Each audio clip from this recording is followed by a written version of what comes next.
G'day ladies and gents, welcome to War Thunder with Mags. Well, first up, before we get into this video, a little bit of an update. I've been getting a few questions recently as to where is the IL-28 first impressions, the Venom first impressions, the J7W1, the Kitsuka, and the R2Y2.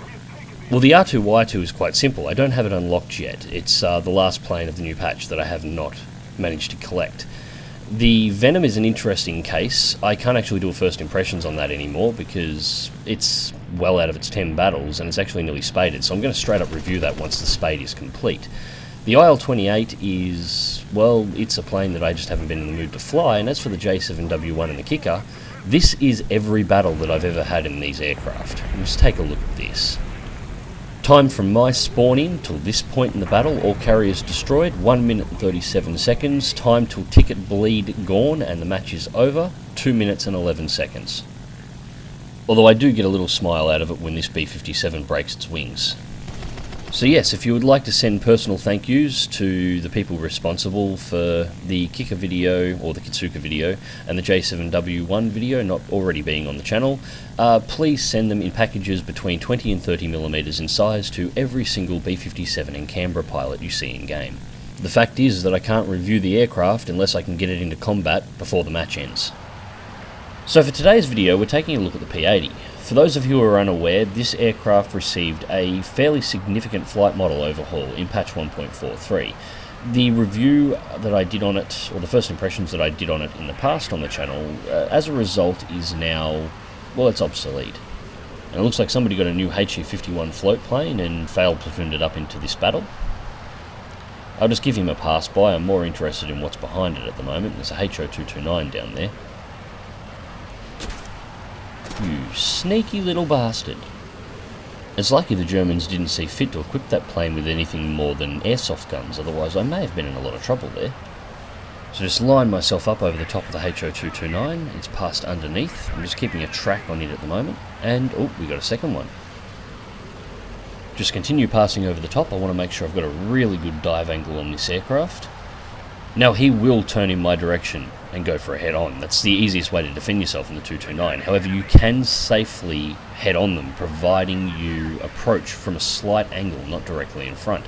Due to the fact these aircraft don't have a rudder, they don't yaw particularly well. If you come at them slightly off-center, as you can see there, you can put shots straight across the front of the plane, fireball it, and back out of the area without them ever getting those machine cannon 103s on target. Now that's the most immediate threat in the area dealt with. Now I'm going to go over and have a quick word with this HE-51 about, not shooting at my aircraft. Line up the shot, short burst, straight across the nose, and that'll do. I'll just exit out of the area. I'm not going to bother following him. Hey, if he didn't want me to shoot at him, he shouldn't have shot at me in the first place. So, the P-80 flight model, what's changed? Well, it's still a slow aircraft to wind up. Nowhere near as slow as it used to be. It will still take you several minutes at the start of the match to get this plane to altitude and on energy in order to be able to engage in combat.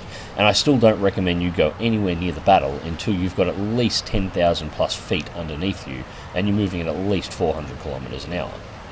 Its overall level flight speeds and dive speeds seem to be about the same as they were previously, so nothing has really changed there. The most significant changes that have happened to this aircraft is its acceleration to speed. It is a shitload faster than it was. And there's another assist.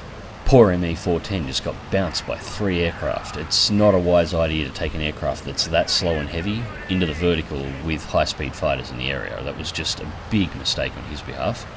But yes, the acceleration for the aircraft has been significantly increased and its spool speed seems to have been decreased. This aircraft no longer has trouble getting off most of the runways in War Thunder. It will now, with a small bout of braking, will accelerate quickly enough. You can get it pretty much up everywhere now. The only US plane that seems to have any serious trouble with runways now is the F-84. The result in these changes is the overall energy retention of the aircraft has also increased. This plane now holds its energy out of dives into climbs at a vastly better rate than it was. So the plane can now dive out to its maximum flight speed and can be taken into the vertical and can pretty much make it back to its original altitude with no problems at all, usually carrying a little bit of extra speed. Now, the manoeuvrability of the aircraft, this actually hasn't changed. What has changed is because the energy retention of the aircraft is so much higher now and its overall acceleration is so much better, the aircraft can now be thrown around. High-speed turns won't bleed all of its energy nearly to the point of stalling anymore. The plane was always capable of manoeuvring like this in terms of airframe and control surface, but it never had the engine that could push it around. This patch has given it back. The plane overall is now not a far throw from the capabilities of the F-80C, just with worse guns. Only having the M2s is... well, it's still a problem the plane has. The M2s will work with careful aim, but they're really lacking in rate of fire for jet combat. At the speed jet combat moves at a maximum up tier on the P-80 facing equivalent level jets in combat, it is not uncommon to put a long burst in at a target and actually see the enemy plane fly between your shots. Just to be clear, that is not a hit detection issue either. That is, as the rounds get further out and they start to spread due to dropping in velocity over range, the gap between the rounds will actually increase, and the fire rate on the M2s is so low that the gap gets large enough that you can fly a MiG-9 at high speed in between the rounds without actually having a single round hit the aircraft. This is why modern jet aircraft are actually equipped with multi-barreled, high-velocity 20mm cannons. The idea is if you put enough shots into the air, if you are forced into a situation where you have to use the guns, the aircraft, there will be enough rounds in the air that the aircraft that you're trying to hit will not be able to move between the shells, even at maximum spread. So moving in on another Horton 229, I've got all the velocity in the world to catch him. He just dips the nose down hard. Not able to get to him fast enough.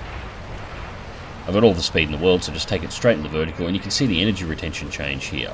In the old P-80 flight model, I would not be able to do this. Just point the nose up and climb out to this altitude this quickly. The aircraft would just bleed all at speed too fast. Roll over at 350, point the nose back in the ground. Now the Horton's disappeared because it's pulled out of range, but I know where it is, so just begin my dive. I'll catch him fast enough. Just checking around, it looks like the rest of the enemy team is full of props. I don't really like battles like this. Although I suppose this battle in the end was actually sort of balanced. 3 P-80s versus 3 Hortons. Long range burst, get a nice solid hit, but I had to back out of that engagement sooner than I would have liked. That 229 actually had guns on target on me, so pull out early. Thankfully a second P-80 managed to get a hit in on him and set him on fire, so that's another assist.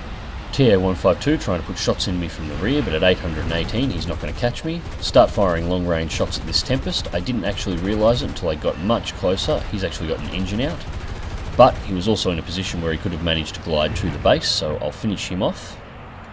Take it straight back into the vertical to get altitude and move back on the TA-152. I don't really like the fact that the new Tempest premium has been entered into the game. It's sort of like the Japanese B-57. I don't understand why it's there. You know, if they wanted to give Germany another Era 4 premium, fine. You know, give them a premium 190K or 190 G10. That would be cool, like they've done with the G2. For the Japanese, give them a premium G8. Stop with the captured planes, for fuck's sake. Well, the TA-152 has gone low and is heavily engaged, but I've found myself another hose, so I know what I'm going for next. Just keep it level, nose down a little bit. I want to get enough airspeed up that I can go vertical underneath this thing. Bring it up. Alright, just get the angle, come on, and don't tell me you did that. Quit dying before I can kill you, Christ. Well, I'm not getting that kill. Alright, there's not a whole lot left on the enemy team. At this point we've pretty much cleared it up, so I guess I am going back for the TA-152. They've only got 2 aircraft remaining. I can only see that one. But getting back to the P-80, which was the whole point of this video in the first place, the only real change to the aircraft has been the spool time of the engine and the acceleration the engine is actually generating. Top speeds remain unchanged, dive speeds remain unchanged, the climb rate is better, but that's a result of the acceleration. And they both crash in. Well, anyway, as I was saying, the manoeuvrability is about the same as what it was before, just the engine is now powerful enough that manoeuvring in the aircraft is not going to constantly push the aircraft to the point of stalling.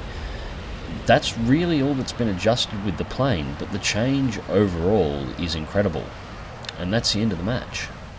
So, results for the match. 3rd place for the team, 1 kill, 3 assists, the on-hand award, air assist streak 3, 53,975 Silver Lions, and we're looking at 7,024 RP, and that completed my boosters in the P-80. So you can see this aircraft is not spaded at the moment. In fact, I only have the airframe upgrade, the boosters now, and the belts unlocked. So, the P-80, what do I think of its new flight model? I think it's quite good. It's very comparable to the F-80C now. The only real downside it has in comparison to the F-80C is those guns and the low velocity, or the low fire rate that they have. Just deciding where to spend my RP here. I reckon probably the compressor will be the go, because the RP I've got will half complete the upgrade in a single hit, so I should be able to finish that in the very next match. Now, the new performance for the P-80 does pose a small problem. That problem is that it's still tiered where it was previously at 6.3. This aircraft is no longer a 6.3 equivalent aircraft. I was fine with its BR in the previous iteration of the flight model, but now this thing is still going to face majority low-end props, and it is well and truly superior to them in capabilities. As you saw, once I got this thing wound up, even stock in battle, they just couldn't catch me. There was no chance those props were ever going to give me trouble. Even the Horton 229s would have had trouble keeping up with me, short of them being fully upgraded. Now, this thing is still inferior to the F-80C. However, I've been saying for the longest time, the F-80C needs to be battle rating 7 or 7.3. This plane now needs to be around 6.7 for its flight model. A BR increase to 6.3 wouldn't change the majority of matches that this aircraft goes into. It would just prevent those 5.7 props that have almost zero chance of competing with it, short of going head-on, from winding up in battles with this aircraft. Now, for our second match of the day, we're going out in the BF-109 F2, battle rating 3.3, and I'm flying out with none other than Squire Flyer. He's in his P-47, a little bit off to my rear, and we're flying out against the Russians on Krimsk. Now, me and Squire have been trying for the last couple of weeks to get a battle operating together. Unfortunately, we keep running into the situation where one of us tends to not survive the battle, while the other one carries on all the way to the end. It's happened multiple times so far, and this is one of the more recent attempts. Still, I have no doubt we'll get it sorted out soon. Now, the BF-109 F2, it's armed with two 7.7mm machine guns with 1,000 rounds and a 15mm MG151 with 200 rounds of ammunition. And I actually haven't flown this aircraft out before in patch 1.3, so this was my first time seeing how it operates, how the guns sound, and how it all works in 1.43 matchmaking. Now, I'll admit I wasn't overly confident with how this aircraft was going to perform in patch 1.43, but I really didn't want to fly at the Focke-Wulf 190A4 again, so I figured it was time to give this thing a crack and see what it does. Moving on first target, coming in underneath an IL-4, and I'm just keeping a close eye on my 6 as well. There is a Yak-3 behind me. It's not within combat range at the moment, so I'm not too worried. Just conserving ammunition, couple of short shots, first hit, it's a little bit more solid, that's a little bit better. There we go, critical strike. Unfortunately, it was only a kill of the lower gunner, and a 109 F4 takes a shot and snipes out the pilot, so first assist of the game. Now, Squire has engaged with that Yak-3, so I'm beginning the turnaround. I've got a nice altitude advantage, so I should be able to dive in on him quite comfortably at the moment. Takes shot pass and then passes through. Yak-3 goes for altitude.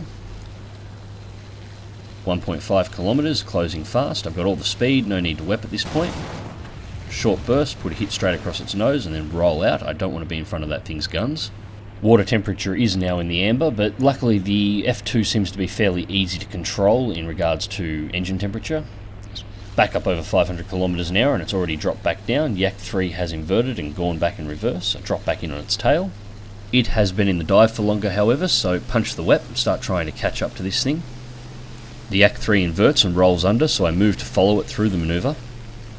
This gives me all the altitude and the advantage of the dive that I need in order to close. Squire passes in front, we're both moving on the same target at the moment. Followed up back through altitude. And a nice solid hit. I see some second shots go past then, I'm not sure what's on me at the moment. I'm trusting that Squire will engage whatever it is. Take it back into the vertical, another good solid hit. Keep the wep on so I can stay on this thing's tail and not stall out. Roll back to level, combat flaps on. Oh, he's just dipping and dodging out of the way. Another good solid hit, so that's 3 so far. Squire takes a long burst. Have to retract the flaps because I'm overspeeding. Back up to chase. And there we go, fireball, and I put some extra shots into him just because I want to make sure the bloody thing goes down. They have a habit of pulling out of stuff like that. And a P-47 pilot bursts through and almost collides with me in an effort to try and take the kill, so I roll out of his way, move on to the Yak-7 and set it on fire as well. Unfortunately, the P-47 pilot that did that actually killed Squire because I had to break off that Yak-3. That Yak-3 rolled up and over and on the dive while it was still on fire, but just before it died, put shots into Squire, crippling his aircraft, allowing a second Yak-3 to come in and set him on fire and kill him. So well done, P-47 pilot, not only did you fail to take the kill, but your actions resulted in the death of a teammate. So, now it's time to get some revenge on the Yak 3 that took out Squire. Following it down through the dive, he's in a break turn, moving to follow. That P-47 is still floating around. I'm not going to do anything to actually cover him anymore. Basically, his recklessness has already shown that he's more of a danger to the team than the enemy is. And it turns out this one's a Yak 3P. Alright, so we've got to get serious here. Now, I'm actually more than happy to try and turn with this Yak 3P at low altitude. They have a habit, once they get their nose pointed at the ground, not really wanting to pull out of the dive, where the 109 really has no problem with this at all. So, providing we can keep him down here at low altitude, all should be good for a manoeuvring fight. I would never try this at altitude. The Yak 3P would shit all over me. Many people also underestimate the manoeuvring capabilities of the BF-109. As you can see, I'm keeping right up with this guy. I've actually had to back off on the throttles, otherwise I'm going to overshoot him. Oh, 109 F4 overcooks the dive and plants it straight to the side of a mountain. Move to follow the 3P. There is a second 109 that is here with me in the manoeuvring fight, but I've got lead. More hits on the aircraft, and the Yak 3P overcooks the dive, and there he goes. And that's exactly why I was willing to fight that thing at low altitude. Once it put its nose down that close to the ground, it had no chance of actually pulling out. Now I'm out of cannon rounds for the aircraft. I'm down to 412 rounds of ammunition in the 7.7s. I really want to RTB and grab more ammo at this time. However, one of our other 109s is engaged with the Yak 3, so I better go and provide him some assistance. Yak 3 is moving for a head-on. I don't have the cannon to be able to play that game anymore, so manoeuvre out of the way. Take a clip on the way past, but nothing serious. And it's another 3P. Okay. 3P goes into a loop. I don't have the energy to be able to follow that, so gravity turn. Drop back on its tail as it dives back down. And I've really got to get some speed up in the aircraft. I'm riding the WEP rather hard, and I've pushed it out to 111 degrees, so I'm red temperature. Lead shot as I go past, no hits. Just tracking the target at the moment, bringing it back around. Hopefully this guy will make the same mistake. We're low altitude fighting again, so all he has to do is nose down and we win this fight. Makes a low pass to try and dip down, and inverts the plane at the wrong time and takes out a tree. And the G2 makes the same mistake the F4 did before, and also overcooked his dive and pancaked it into the side of the mountain. So we're down another enemy, but we're down another teammate, and probably the most powerful fighter that we have on our team. Well, time to RTB. So repaired, refueled and rearmed, and 10 minutes of flight time hunting around, and I finally find the last aircraft. In the time that it took me to get back to base, it seemed that the rest of our team kamikazed against the rest of the enemy team, and just left me and this PE3 remaining in the match. The PE3 gave away its location by popping ground targets. There were only so many places on the map that it could have been destroying the targets that were remaining, that it was actually, taking out. And it's now going about trying to hunt down the AI HS-129, so it's made itself very easy to find. Just line up the shot. First round straight across the wings. Now, I think the PE3's actually had some adjustments to its damage model. In the past, the easiest way to take these things down was to line up the massive elevator on the back end of them, put a couple of rounds in and just blow the elevator off and let them careen into the ground. Which is exactly what I was trying to do here, but shot after shot I sent straight into the back of that elevator and nothing, no effect. Did drive a critical into its right flap, however, so that's going to really affect its manoeuvrability. Just bring it back over. I've got plenty of ammunition on board, all the time in the world. It looks like he's got a fuel leak going at the moment, so that's always nice as well. Should make him a little bit easier to set on fire if I get lucky. One burst, there we go, and that will be him out of the match, I reckon. Just fly parallel to watch the fire do its work. Well, that figures. Alright, looks like we're going to have to do this one the hard way. Bring the plane back around. Time to go back to work on that elevator. Drop in on its tail. I've taken out his tail gunners, I'm pretty sure, so I'm not particularly worried about being behind him. And there we go, critical strike to the elevator and then just unload in the back of the plane a little more. Alright, pull out of that. I dare ya. And there we go. And that was the end of the match.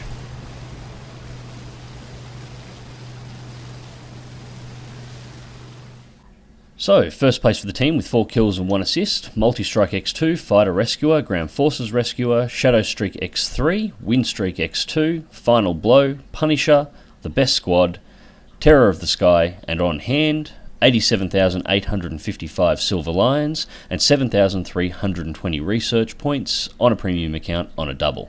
It was a shame that Squire got taken out in this match, but there wasn't really much that either of us could do about it. When your teammates are as dangerous as your enemies, yeah. Still, I'm sure we'll get some good matches together in the future, and probably some live comms going as well.